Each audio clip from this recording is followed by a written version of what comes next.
জুবিনৰ ঘৰত যদি ৱাশ্বিং মেচিন তেওঁ কিনিলে সেইটোৰ পাৰ্টি হয় দেই আৰু সেইটো পাৰ্টিত আমি গোটেই সবাই একগোট খাওঁ ৰাতিৰাত জুবিন বুলি এজন যোৰহাটৰ ল'ৰা আহিছে বৰ ধুনীয়া গায় আপুনি লগ কৰিব নেকি মানে মই বোলো মাতা তেতিয়া জুবিন আহিছিলে মোক লগ কৰিবলৈ হাতত কেছেট এটা লৈ আহিছিলে অনামিকা জুবিন গৰিমা একদম মোৰ ঘৰৰ মানুহৰ নিচিনা আমি একেলগে ক'ৰবাত ফুৰিবলৈ যাওঁ বা তোমাৰ আমি তাত বিহু পাতোতো আমি একেলগেই বিহু খাওঁ আমি সেইবিলাক আমাৰ তাৰমানে একদম ফেমিলি টাইপৰ আছিলে আৰু জুবিনক একচুৱেলি আমি অকল অসমীয়া নহয় দেই গোটেই বিশ্বই ভাল পায় বম্বেটো আমাৰ মিউজিক চাৰ্কলৰ তাৰমানে চবেই আমাক ফোন কৰি সুধে एक्चुअली दादा जुबिन का क्या हुआ था बताइए ना सोनू निगम तो इमान लेके कुछ दादा मैं इनका मुझे तब से दादा बोली को देख बोले दादा मैं इनका फैन फॉलोइंग देख के मुझे लगा कि हम लोग को कुछ भी नहीं है आर्टिस्ट किसको कहा जाता है अभी मुझे समझ में आ रहा है এনেকুৱা ধৰণৰ কথা সোনু নিগমৰ ক্ষেত্ৰত সি জুবিনে কিন্তু গানটো গাইছিলে বেলেগ এটা ষ্টুডিঅ'ত জানে কিয়া হোগা আমাৰে সেই গানটোৰ মিক্সিং মই কৰিছিলোঁ মিক্সিঙৰ কাৰণে মোৰ তাত আহিছিলে জুবিন তাৰপিছত মই জুবিনৰ যিখিনি কাম কৰিছোঁ মই বম্বেত হিন্দী চিনেমাৰ কামহে কৰিছোঁ অসমৰ এজন বিশেষ ব্যক্তি তেওঁ বৰ্তমান এতিয়া বম্বেত কাম কৰি আছে বহু পুৰণা ভূপেন হাজৰিকাকে আদি কৰি জুবিন গাৰ্গৰ সৈতেও তেওঁ কাম কৰা এগৰাকী বিশেষ ব্যক্তি মোৰ সৈতে আছে আমি তেওঁক প্ৰথমে অসম লাইভলৈ স্বাগতম জনাইছোঁ নমস্কাৰ আপুনি যিহেতু ভূপেন হাজৰিকাৰ পৰা ধৰি আপুনি ইমান যথেষ্ট গণ্যমান্য ব্যক্তিসকলৰ লগতে জুবিন গাৰ্গৰ লগতো আপুনি কাম কৰিছে কেনেকুৱা অভিজ্ঞতা কি ক'ব নিজকে ধন্য বুলি ভাবোঁ এইখিনি গুণী মানি মানুহৰ লগত কাম কৰিবলৈ পাইছিলোঁ জ্যোতিচিত্ৰমত একচুৱেলি 87ত মই প্ৰথম জইন কৰোঁ ছেপ্টেম্বৰত তো মোৰ প্ৰথম ৰেকৰ্ডিংটো আছিলে ভূপেন দাৰ তেওঁ কবিতা এটা আবৃত্তি কৰিবলৈ আহিছিলে অমৰজ্যোতি তেখেতৰ এটা কবিতা কৰিব আহিছিলে ভূপেন দাক তেনেকৈ পাইছিলোঁ তাৰপিছত মই 3 বছৰমান কাম কৰিছিলোঁ জ্যোতিচিত্ৰমত সেই সময়ত ইকুইপমেণ্টৰ বৰ জৰ্জৰ অৱস্থা আছিল তাৰমানে খুব দুখ লগা অৱস্থা আছিল ভাল অৱস্থা 1987 ছেপ্টেম্বৰ মই জইন কৰিছিলোঁ আৰু মই 90 শেষলৈকে ইয়াতে আছোঁ মই 91ত ইয়াৰ পৰা গৈ ফ্ৰেঞ্চ ষ্টুডিঅ' বুলি সেইসময়ত প্ৰাইভেট ষ্টুডিঅ' হৈছিলে তাত মই জইন কৰিছিলোঁ 90ত ইয়াত থাকোঁতে মই যথেষ্ট সংখ্যক অসমৰ অভিজ্ঞ মানে পৰিচালকৰ লগত কাম কৰিছিলোঁ মই প্ৰথম যিখন ছবি কাম কৰিছিলোঁ এজ এ ট্ৰেইনী হিচাপত যেতিয়া আছিলোঁ প্ৰথম ছবিখনেই মই ডকুমেণ্টেৰী এখন কৰিবলৈ পাইছিলোঁ এজ এ চাউণ্ড ইঞ্জিনিয়াৰ সেইখন আছিলে তোমাৰ অচবিপ গৌতম বৰাৰ আৰু সেইখনত মই চিনাকি হোৱা প্ৰথম মই শ্ৰী চৌধুৰীৰ লগত শ্ৰীদাৰ লগত মানে অসমৰ এনেকুৱা ধৰণৰ কামলৈ মোৰ সৌভাগ্য হৈছিল তাৰপিছতে মই তাৰ নেক্সটতে মই কেইবাখনো ডকুমেণ্টেৰী কৰিবলৈ পাইছিলোঁ সেই সময়ত পুলক গগৈ তাৰপিছতে তোমাৰ সেই সময়ত চিনেমাত কাম কৰিছিলোঁ ভৱেন্দ্ৰনাথ শইকীয়াৰ লগত অতুল বৰদলৈৰ লগত হেমেন দাসৰ লগত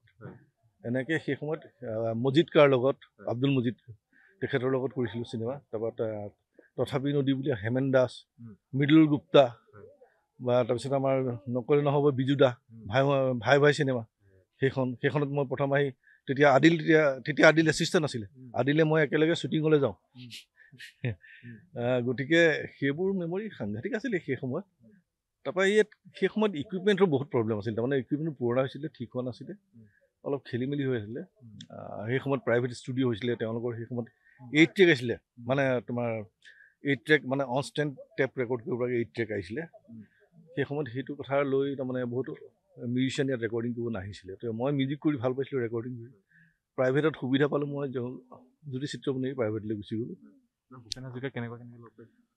ভূপেন দাক মই একচুৱেলি সেই কবিতাটোৱে যি কাম কৰিছিলোঁ তাৰপিছত এখন তেখেতে ছবি কৰিছিলে সেই ছবিখনত মই অলপ সময়ৰ কাৰণে এজ এ চাউণ্ড ইঞ্জিনিয়াৰৰ কাৰণে কেইদিনমানৰ কাৰণে কাম কৰিবলৈ গৈছিলোঁ তেওঁ একচুৱেলি সেইখন কেলকাতাৰ পৰা বাপি বুলি এজন আহিছিলে তেওঁ সেই সময়ত কিবা অসুখত পৰিছিলে বেমাৰত পৰিছিলে সেই সময়ত মই আহিছিলোঁ তেওঁৰ কাৰণে কাম কৰিবলৈ দুদিনমানৰ কাৰণে বেছি দিনৰ কাৰণে নহয় আপুনি জুবিন দাক কেনেকৈ লগ পাইছিলে প্ৰথম ক'ত লগ পাইছিলে তেতিয়া মই ফ্ৰেন্সত এইটো সম্ভৱ 91 দেই জুবিন মোৰ ওচৰলৈ আহিছিলে সেইখন শাশ্বতী বটবিয়াল ফুকন মানে ধ্ৰুৱজ্যোতি ফুকনৰ ৱাইফ তেওঁৰ মই এটা এলবাম প্ৰডিউচ কৰি আছিলোঁ তেওঁ মোক কৈছিল যে ৰাতিৰাত জুবিন বুলি এজন যোৰহাটৰ ল'ৰা আহিছে বৰ ধুনীয়া গায় আপুনি লগ কৰিব নেকি মানে মই ক'লো মাতা তেতিয়া জুবিন আহিছিলে মোৰ লগ কৰিবলৈ হাতত কেছেট এটা লৈ আহিছিলে অনামিকা তাত এইটো মই ৰেকৰ্ড কৰি আনিছোঁ মই কৈছোঁ তেতিয়া সি কৈছে এইটো উৎপল দাই এনেকৈ এৰেঞ্জমেণ্ট কৰিছে কৈছে আপুনি শুনিব নেকি উৎপলটো মই চিনি পাওঁ উৎপল মোৰ খুব ভাল বন্ধু শুনিম তই গান আমি তেতিয়া ষ্টুডিঅ'ৰ ভিতৰত তাক মাতি নি গান চান শুনিলোঁ শুনি সেই জুবিনৰ লগত মোৰ প্ৰথম তাৰমানে জুবিনৰ লগত দেখা দেখি তাৰপিছত জুবিনক লগত মই সেই সময়ত বিহু কৰিবলৈকে মোৰ তাত মাজে খুব কম বিহু হয় জুবিনৰ তাৰমানে যিবোৰ কাম বিশেষকৈ তেওঁলোকে অডিটেকত কৰে বেছিকৈ কাম অডিটেকত ভূপেন হাজৰিকাৰ লগত কৰে তেখেতৰ কাম আৰু আমাৰ তাত তাৰমানে এটা বেছিকৈ সেই ইংৰাজী গান তোমাৰ খাচীয়া বেল্টৰ মানে খাচী গান গছপেল গান সেইবোৰ গান আমাৰ তাত খুব বেছিকৈ হৈছিলে তো জুবিনে মাজে মাজে বিহু কৰিবলৈ আহে মোৰ তাত তেনেকৈ জুবিনে কৈছে তাৰপিছত মই যেতিয়া বম্বে শ্বিফ্ট হৈ গ'লোঁ 99ত জুবিন তাৰ আগৰ পৰাই বম্বেত আছে তো মই সেই সময়ত এখন চিনেমা কৰিছিলোঁ কাটে বুলি তেতিয়া তাত সেই সি জুবিনে কিন্তু গানটো গাইছিলে বেলেগ এটা ষ্টুডিঅ'ত জানে কিয়া হোগাৰ আমাৰে তো সেই গানটোৰ মিক্সিং মই কৰিছিলোঁ তাৰমানে মিক্সিঙৰ কাৰণে মোৰ তাত আহিছিলে জুবিন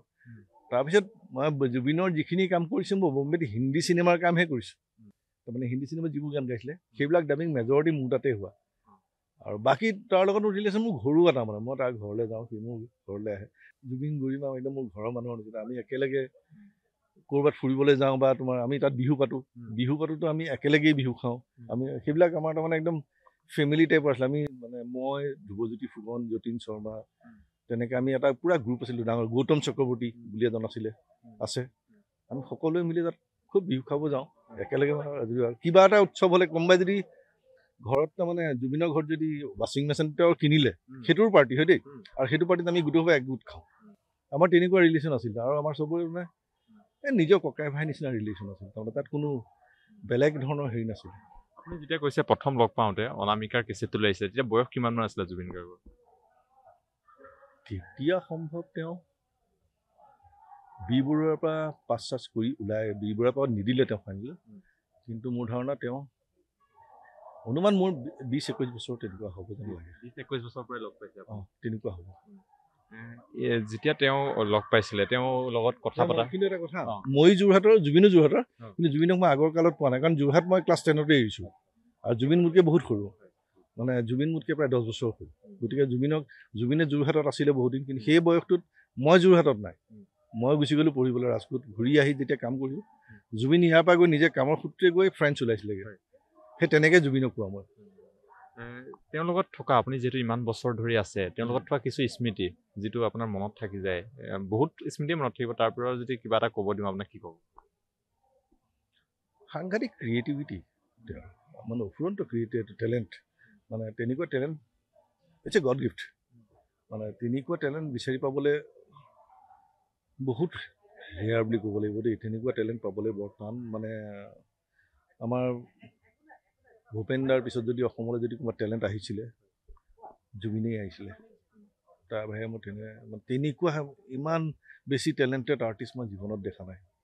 আৰু মানে ইমান বেছিকৈ পঢ়িছিলে মানে কি পঢ়া কিতাপ নহয় মানে তোমাৰ নলেজ বেলেগ বেলেগ ছাবজেক্টত বেলেগ বেলেগ দেশৰ বেলেগ বেলেগ কালচাৰ বেলেগ বেলেগ মিউজিক সেইবিলাক পঢ়ি খুব ভাল পাইছিলে আৰু আমাৰ লগত আলোচনা কৰি খুব ভাল পাইছিলে আমি যেতিয়া গ্ৰুপ ডিছকানত বহোঁ তেতিয়া সি তাৰমানে চব কথাতে মাতিব পাৰে ক'ব পাৰে সেইটো এটা বিৰাট ডাঙৰ গুণ আছিলে চব কথাতে মাতিব পাৰে চব তেওঁ টেকনিকেলি এলাৰ্ট আছিলে সেইবিলাক ভাল লাগে মিউজিকৰ মানে সেইখিনিয়ে মোৰ জুবিনৰ লগত আটাইতকৈ ভাল কি আছিল জানানে জুবিনৰ এটা সাংঘাতিক গুণ মই এতিয়াও মানে নকৰোঁ যে সি মানুহৰ মাজত কোনোবা বেছি জানে নাজানে কোনোবা উচ্চ কোনোবা নিজ বা কোনোবা মানে তেওঁ কি বুলি ক'ম এইটো সেইটো নাছিল তাৰ কাৰণে সকলো সমান মানে মই যিটো ৰাস্তাত কোনোবাই কাম কৰিছে সিও তাৰ সমানেই তাৰ কাৰণে সমান মানে হেৰি ৰেচপেক্টফুল পাৰ্চন মই যিটো মই সমান ৰেচপেক্টফুল পাৰ্চন তেওঁ মানে সেই গুণটো বহুত কম মানুহৰ গাত আছে মানে মানুহে ডিপ্ল'মেটিকেলি বহুত কাৰেক্ট হৈ যায় বহুত কিবা কিবি কৰে ই বেপাক মানে যি আছে মুখত খোলাখুলিকৈ ক'ব ভাল পালে পালা বেয়া পালে মোৰ একো নাই মই সঁচা কথা মই যিটো তোমাৰ বিষয়ে জানো মই তোমাক সেইটোৱে সঁচাকৈ কৈছোঁ উপায় নাই তেনেকুৱা ধৰণৰ কেৰেক্টাৰ এটা আছিলে আৰু সেইটো কাৰণে মই তাক বেছি ভাল পাইছোঁ কাৰণ ময়ো সেই ধৰণৰ মানুহক ছাপোৰ্ট কৰা ময়ো তেনেকুৱা ধৰণৰ কেৰেক্টাৰ এটা সেইকাৰণে মানে তাক মোৰ ভাল লাগিছিলে সেইবিলাক কথা মোৰ নিজৰ ভাইটিৰ নিচিনা গতিকে আৰু কেতিয়াবা মই কিবা কিবি কওঁ সি একো নুশুনি হ'ব দিয়া তাত এনেকৈ ওলাই যায়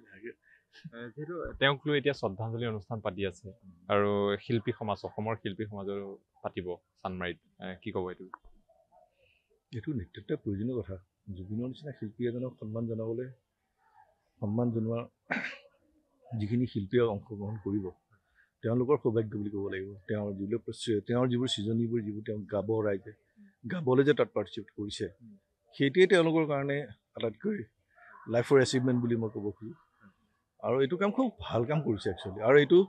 প্ৰত্যেক বছৰেই কৰিব লাগে। মানে এইটো এটা আৰম্ভণি জুবিনক মনত ৰখাৰ, আমাৰ মাজত জীয়াই ৰখাৰ এটা আৰম্ভণি। তাক তেনেকেই গোটেই আমাৰ শিল্পী সমাজে জীয়াই ৰাখিব লাগিব।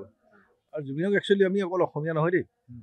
গোটেই বিশ্বই ভাল পায়। বম্বেটো আমাৰ মিউজিক চাৰ্কুলৰ তাৰমানে চবেই আমাক ফোন কৰি সোধে एक्चुअली दादा जुबिन का क्या हुआ था बताइए ना। बोले ये बातें मैं नहीं बता सकता हूँ, मैं म्यूजिशियन हूँ या मैं रिकॉर्डिस्ट हूँ, मैं वो बातें गवर्नमेंट का जब रिपोर्ट आएंगे तब पूछिए आप, तब पूछिएगा। वो घूमने गया था, गवर्नमेंट ने जो बताया मुझे इतना ही पता है क्योंकि मैं वहाँ पे था नहीं। तो बम्बेটো তাৰমানে তাৰ ইমান ফ্ৰেণ্ড চাৰ্কল আছে, মিউজিচিয়ান সকলোৱে ভাল পায়। যেনে মহালক্ষ্মী বা তোমাৰ আমাৰ কি মহালক্ষ্মী, তাৰপিছত তোমাৰ চান বা তোমাৰ সোনু নিগম। সোনু নিগমতো ইমানলৈকে কৈছে দাদা मैं इनका মোক তাত চবেই দাদা বুলি কয় দেই। बोले दादा मैं इनका फैन फॉलोइंग देख के मुझे लगा कि हम लोग तो कुछ भी नहीं है, आर्टिस्ट किसको कहा जाता है अभी मुझे समझ में आ रहा है।